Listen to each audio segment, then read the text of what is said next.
మందు తాగి ఆత్మహత్యకు పాల్పడ్డాడు. అదే గ్రామానికి చెందిన మైనర్ బాలికను ప్రేమించాడు. ఈ విషయం గ్రామ పెద్దలకు తెలిసి బాలిక కుటుంబ సభ్యులు మణికంఠపై పోలీసులకు ఫిర్యాదు చేశారు. దీంతో మనస్తాపానికి గురైన మణికంఠ పురుగుల మందు తాగి ఆత్మహత్యాయత్నం చేశాడు. కుటుంబ సభ్యులు ఓ ప్రైవేట్ ఆసుపత్రికి తరలించగా చికిత్స పొందుతూ మృతి చెందాడు. సమాచారం అందుకున్న పోలీసులు గ్రామంలో అవాంఛనీయ ఘటనలు జరగకుండా బందోబస్తు ఏర్పాటు చేశారు. ఘటనపై కేసు నమోదు చేసి దర్యాప్తు ప్రారంభించారు. అబ్బాయి అమ్మాయి ప్రేమిస్తున్నారు సార్. కేసు పెట్టారు తల్లి అమ్మాయి తండ్రులు కేసు పెట్టారు సార్. కేసు పెడితే ఎస్ఐ దగ్గరికి పోయినాం సార్.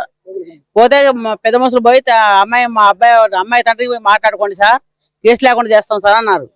సరే అని అమ్మాయి తల్లి అమ్మాయి తండ్రి కాళ్ళ వెళ్ళబడి మాట్లాడినాం సార్.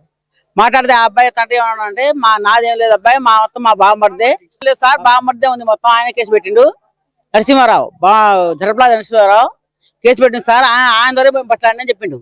సరే ఇక్కడ పెద్ద మనుషులు కూర్చున్నాం సార్ అని ఇంట్లో పోయి 2 గంటలకు బట్లాడినాం. అయినా మాట్లాడలేదు. స్టేషన్ కాడికి పోయి మాట్లాడదాం పెద్ద మనుషులు తీసుకొని స్టేషన్ కాడికి పోయినాం.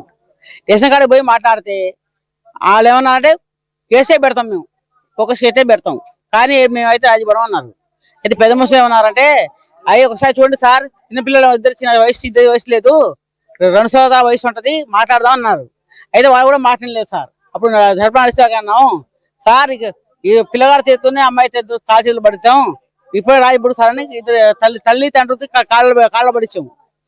పొజిషన్ ముందే కాళ్ళ పట్టించాం ఇద్దరికి, అమ్మాయి తండ్రికిను వాళ్ళ బామ్మడికి కాళ్ళ పడిచాం. పడితే ఏమన్నాడు, అయితే నాకు కాగితం రాపియాలన్నారు.